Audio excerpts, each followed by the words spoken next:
Finally আমাৰ কইনা আহি ঘৰ পাই গ'লহি। এয়া কইনাক আদৰিছে কইনাৰ শাহুৱে অৰ্থাৎ দৰাৰ মাকে। আমাৰ অকণি বা শাহুৱেক হ'ল, এয়া বোৱাৰী আদৰিছে আৰু পুত্ৰ বোৱাৰীয়ে সেৱা কৰিছে মাক দেউতাকক। মনৰ জোখাৰে আশীৰ্বাদ দিছে দুয়োকে সুখেৰে থাকিবলৈ। আৰু এয়া আৰম্ভণি হৈ গ'ল খোবা খোবনিৰ পৰ্বৰ।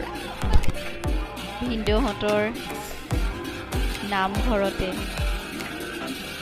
এই খোবা খোবনিৰ নিয়মখিনি কৰা হৈছে।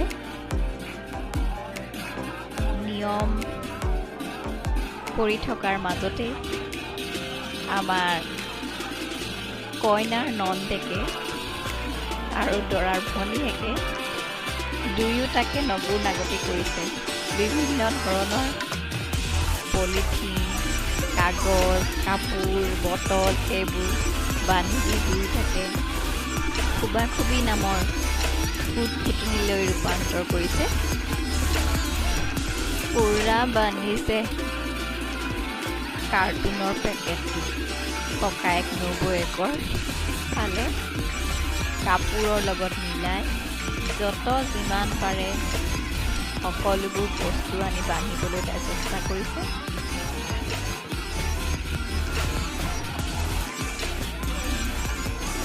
ৰিকিৰ খং উঠিছে,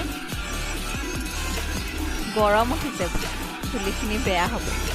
তাই কৈছে ধুৱাই দিম বোলে চুলিখিনি, তথাপিও নেৰিছে তাই। দুইটাকে ভূত বনাইহে এৰিছে।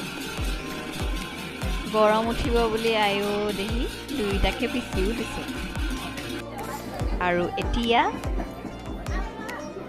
আমাৰ দৰা কইনাই পিঠাগুড়ি খুন্দিছে। আমাৰ ৰিকি পুৰা আস্তানি উৰালত পিঠাগুড়ি খুন্দি দুয়ো নিয়মখিনিৰ সমাপ্ত কৰিলে। আৰু এয়া প্ৰসাদ খোৱাৰ পৰ্ব।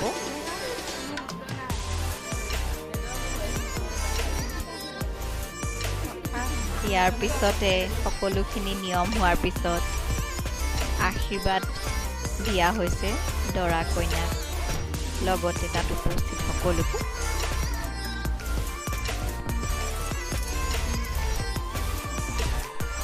আৰু এতিয়া আহিল আটাইতকৈ ধেমালিৰ পৰ্ব, মাছ বচা পৰ্বটো। নতুন কইনাই মাছ বাচিব লাগে, মাছ কাটিব লাগে। এয়া এটা মাছ দি দিয়া হৈছে তাইক আৰু সকলোৱে তাইক জোকাইছে। তাই মাছটো কাটিব পৰা নাই বোলে, কটাৰীখন ওলোটাকৈ লৈছে। তাই কৈছে মাছটো টান। মৰম লাগি যায় তাইলৈ। কইনাৰ অকণমানি ভাগিনীয়েকে আহি তাইক সহায় কৰিবলৈ লৈছে আৰু যেনে তেনে তাই এই নিয়মখিনি শেষ কৰিলে। এনেদৰেই হাঁহি ধেমালিৰে আজিৰ এই নিয়মখিনিৰ অন্ত পৰিল। ভিডিঅ'টো যদি চাই ভাল লাগিল তেন্তে লাইক কৰিব, কমেণ্ট কৰিব, শ্বেয়াৰ কৰিব আৰু মোৰ চেনেলটো ছাবস্ক্ৰাইব কৰি দিব। Thank U.